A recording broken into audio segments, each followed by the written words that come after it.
Assalamualaikum warahmatullahi wabarakatuh. Pada pertemuan kali ini kita akan membahas tentang hukum kekekalan energi mekanik. Apa itu hukum kekekalan energi mekanik? Hukum kekekalan energi mekanik menyatakan bahwa jumlah total energi potensial dan energi kinetik dalam suatu sistem tertutup selalu tetap konstan. Energi tidak dapat diciptakan atau dimusnahkan. Energi hanya berubah bentuk dari satu jenis ke jenis lain sambil mempertahankan jumlah totalnya. Konsep fundamental ini berarti bahwa ketika sebuah benda bergerak jatuh, energi potensial secara bertahap berkurang, sementara energi kinetiknya meningkat dengan jumlah yang setara. Perubahan ini terjadi sedemikian rupa sehingga energi mekanik total tetap sama di setiap momen waktu. Prinsip ini membentuk dasar pemahaman kita tentang bagaimana alam semesta bekerja. Jadi, energi mekanik ini ada 3 ya. Pertama ada energi potensial, yaitu energi berdasarkan posisi. Yang kedua energi kinetik, yaitu energi berdasarkan gerakan. Dan yang ketiga energi mekanik, yaitu jumlah keduanya tetap konstan. Nah, ini sejarah dan penemunya. Nah, penemunya ini bernama James Prescott Joule. James Prescott Joule ini fisikawan Inggris terkemuka abad ke-19, memainkan peran revolusioner dalam menemukan bahwa energi bersifat kekal dan dapat berubah bentuk. Penelitiannya ini yang teliti tentang panas yang dihasilkan kawat listrik membuka pemahaman baru tentang sifat energi dan hubungannya dengan kerja mekanis.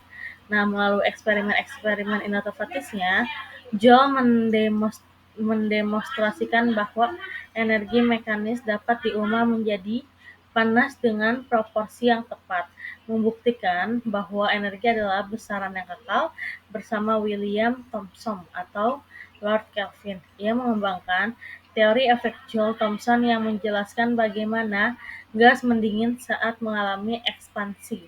Penemuan ini menjadi dasar teoritis untuk pengembangan mesin pendingin dan teknologi refrigerasi modern yang kita gunakan hari ini.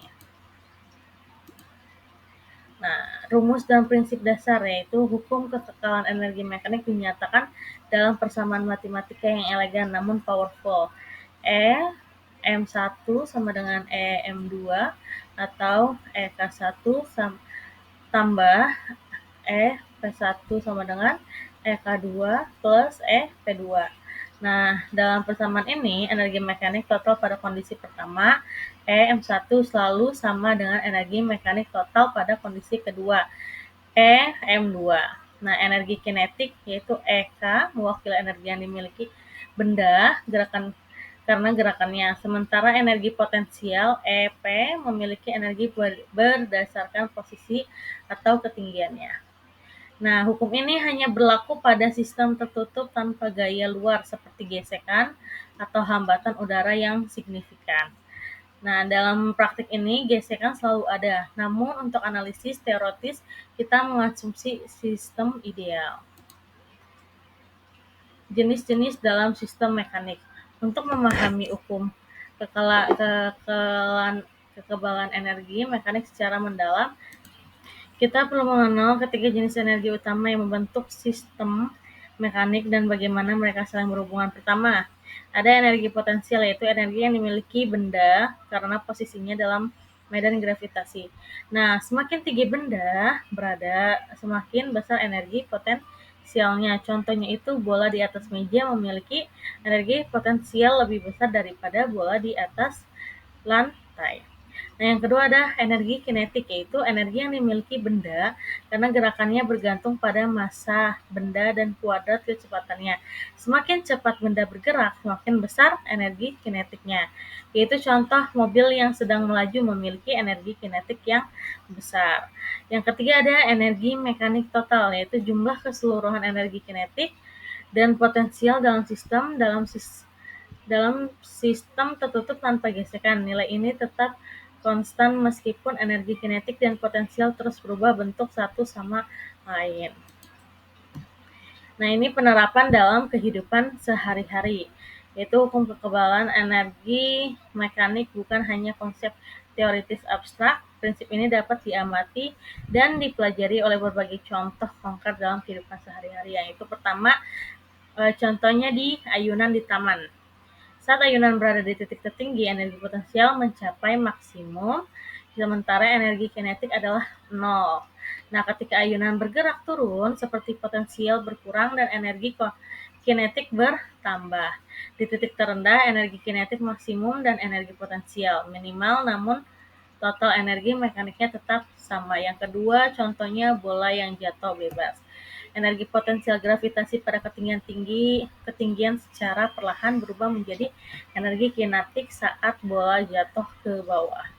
Kecepatan bola meningkat karena energi potensialnya berkurang dengan jumlah yang setara, memastikan energi mekanik total tetap konstan.